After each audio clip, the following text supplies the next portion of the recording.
आज तक सीमांचल में हिंदुस्तान के सबसे मजबूत ईमानदार नेता के आगमन हो, स्वागत तो करवा हो, हमरा पता है। अब बहादुरगंज के बहादुर जनता के जे छे, ई बैरिस्टर साहब के छोटका सिपाही पंडित मनमोहन झा गामा सैल्यूट कर रहा है।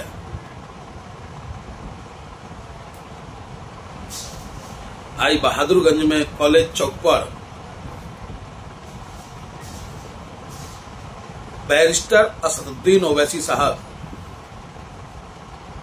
ऑल इंडिया मजलिस इत्तेहादुल मुस्लिमीन के राष्ट्रीय अध्यक्ष, दहाड़ेंगे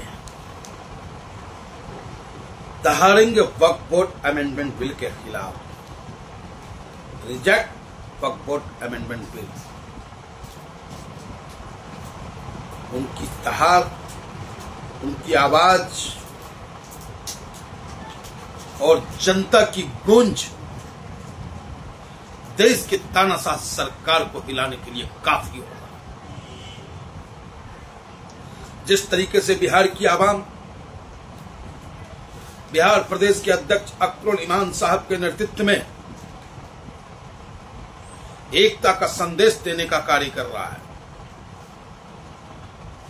जिस तरीके से बिहार की आवाम लगातार वक्फ बोर्ड अमेंडमेंट बिल के खिलाफ अख्तरुल इमान साहब के नेतृत्व में निरंतर संघर्ष करने का कार्य कर रहा है, इससे पता चलता है हमने गांधी जी के आंदोलन को तो नहीं देखा था, लेकिन बिहार की मिट्टी की वो खुशबू, बिहार की मिट्टी की वो ताकत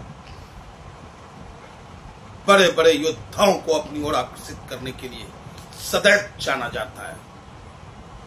जब जब इस देश को जरूरत पड़ी है, बिहार ने सदैव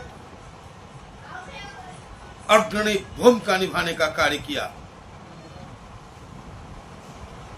और आज हिंदुस्तान के सबसे ईमानदार नेता बैरिस्टर असदुद्दीन ओवैसी साहब, जो अपने बेबाक अंदाज के लिए जाने जाते हैं, जो हक और सच की आवाज के लिए जाने जाते हैं, वो फिर आज बिहार की सरजमी, सीमांचल की सरजमी, बहादुरगंज के बहादुर जनता के बीच वक्फ बोर्ड अमेंडमेंट बिल के खिलाफ केंद्र की सरकार को ललकार देने जा रहे हैं। तो मैं तो सिर्फ इतना ही कहना चाहूंगा कि आदरणीय प्रधानमंत्री जी, जैसा कि हमारा नेता कहते हैं कि हम अपने घर की लड़ाई अपने तरीके से हम लड़ लेंगे, बाहरी को मौका नहीं देंगे, तो उसी तरीके से आपको भी अपने घर के सदस्यों की जिम्मेदारी आपकी बनती है। अगर आपके किसी कार्य से अपने देश के किसी सदस्य को, परिवार को पीड़ा पहुंचती है, तो उस कार्य को आप ना करें।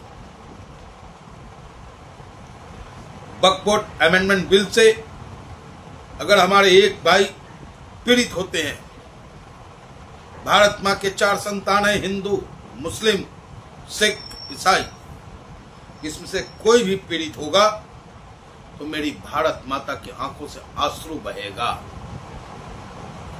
प्रधानमंत्री जी, मां भारती का ध्यान रखते हुए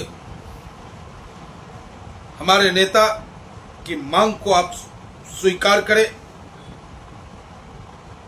आपने देखा कि जब आपने कहा कि थाली बजाओ, ताली बजाओ, लोगों ने बजाया, लेकिन जब मेरा नेता बोला 15 मिनट के लिए ब्लैकआउट करो, पूरे हिंदुस्तान में ब्लैकआउट हुआ। तो अवाम इस वक्फ बोर्ड अमेंडमेंट बिल के खिलाफ है, इसलिए आपसे मांग करता हूं मैं कि आप वक्फ बोर्ड अमेंडमेंट बिल को वापस ले। इसमें आपकी कहीं कोई तौहीन नहीं है, होता है, गलतियां होती है, इंसान गलती का पुतला है। इससे आपका कोई शान में बट्टा नहीं लगने जा रहा है और आपकी ताकत बढ़ेगी। पता चलेगा कि हिंदुस्तान की जमहूरियत, हिंदुस्तान का लोकतंत्र वाकई मजबूत और खूबसूरत है और जनता की आवाज को देश की सरकार